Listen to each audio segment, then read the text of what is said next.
Hello Guardians, after seeing a Reddit post recommending people put down their OP guns and try something different, in this case Mida Multi-tool along with Dynasty, I thought, hey, what have I got to lose? I've been using Hawkmoon almost exclusively since launch, and now I just get mad and scream injustice every time I die to Thorn or Last Word. Before I get into Mida Multi-tool, I just really quickly want to cover the Dynasty a little bit. This gun is incredibly hard to aim. When you do successfully hit the target, it has insane damage output, but that's not why I carried on using it. After a while, I realised that my playstyle had completely changed. Why? Shotguns. I have become one of them. An aggressive shotgunner that sprints into every gunfight ready to die. And you know what? Even though I often got the kill, the times that I didn't made me really mad. And that's not fun. By using Dynasty, I had unintentionally forced myself to play a lot more cautiously, taking my time to scout an area, waiting for the enemy to come to me, and you know what? It worked. No one really expects to come around the corner to be hit by a Dynasty, it's just something they don't see coming. Overall, I probably rate this gun a little below average, but in the right hands, it can become a real troublemaker. Couple it with Mida, and you're set. Now, moving on to Mida Multi-tool, this gun was really hard to get into. It felt great though. The sound of the bullets, the snappy scope, the speed boost, I loved it. For my first 5 or 6 games, I didn't go positive once, and I had a blast doing it. There is something extremely satisfying about outplaying players using the most OP guns in the game, while you just roll around with a Mida. Most people say this gun has fairly substandard perks, and that there is really nothing special about it, and I agreed for so long. But now, after using it for a full Iron Banner, these perks have saved my life many times over. Alright, so I'm going to get into the perks, and by no means am I an expert in any of this stuff, but for the first 3 I recommend Smart Drift Control. It removes some range, but also increases stability. At first I thought this may have been an issue, but it wasn't.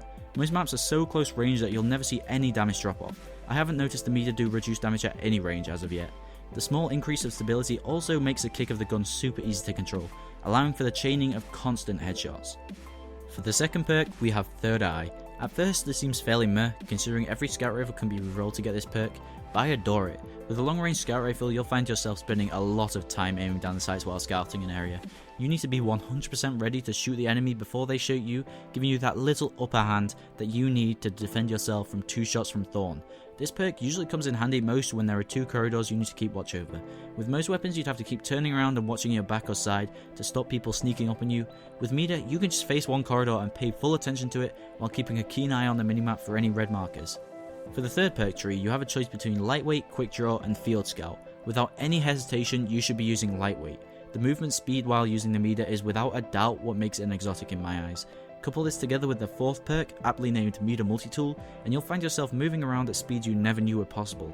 I don't think I could physically switch to any different primary now. Even switching to my secondary, the difference is very noticeable. I feel like a slug compared to when I was holding the glory that is Mida Multi-tool. The final perk also has a little added extra, the ability to fire on a hair trigger. Honestly, I never really noticed a difference. Maybe it would come in handy with a modded controller, but for me, I really didn't feel it. There is also one extra hidden perk, the ability to stagger on every shot. Now, I can't confirm if this is the case for PvP, but in PvE, the Mida will stagger a red health bar enemy with every shot. If the same applies to PvP, this is going to cause the enemies to have a harder time getting those important headshots on you, since their sights will always keep getting knocked off. Alright, let's talk about the stats a little bit. The Mida Multi-tool was always part of a fairly unique damage archetype until recently.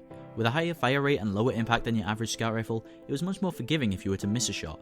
I wanted to actually test out a few different scout rifles before giving my reasoning for why Mida is the best, so here are some numbers. Everybody loves numbers, right? So Mida Multi-tool pulls off a 55 to the head and a 37 to the body. Now I'm thinking, there are new scout rifles in the game that have the same impact, but with an even higher fire rate, so I decided to try out the NL Shadow, expecting to come back with similar numbers. I did not. The NL Shadow hits a 43 to the head and a 29 to the body. That means Mida is doing a whopping 12 extra headshot damage and 8 extra body shot damage. This leads me to believe, perhaps because Mida is an exotic, it is bumped up to the next higher damage archetype, so I decided to test out the Vision of Confluence. The Vision hits a 61 to the head and a 41 to the body. That's only an increase of 6 to the head and 4 to the body. Now comparing the difference in impact between the Mida and the Vision, and the difference in impact between the Mida and the NL Shadow, the numbers definitely don't add up. So there you go, Mida almost definitely has its own unique damage output due to the fact it's an exotic.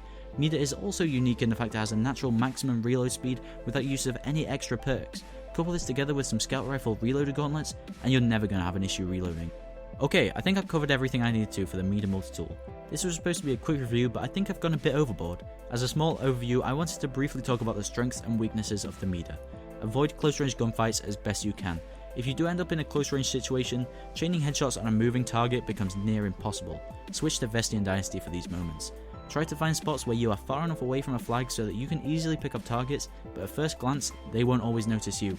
I find Anomaly is the perfect map for this. Mida is amazing for locking down the B flag. Also, try to stay away from direct gunfights. This gun is designed for killing unaware targets and picking off enemies your teammates have weakened. Once you get a better feel for Mida, then you can start going head on a little more. The Mida is a 4-shot headshot, which may seem high, but factor in the fact that the fire rate and also the aim assist is 90, you'll end up pulling these sorts of kills off more often than not. Thank you all so much if you made it all the way to the end of this review. Apologies if it was a bit long-winded as well. If you want me to review any other weapons in the future, please let me know and I'll definitely consider it. I'll see you in the next one. Destinova and out, Guardians.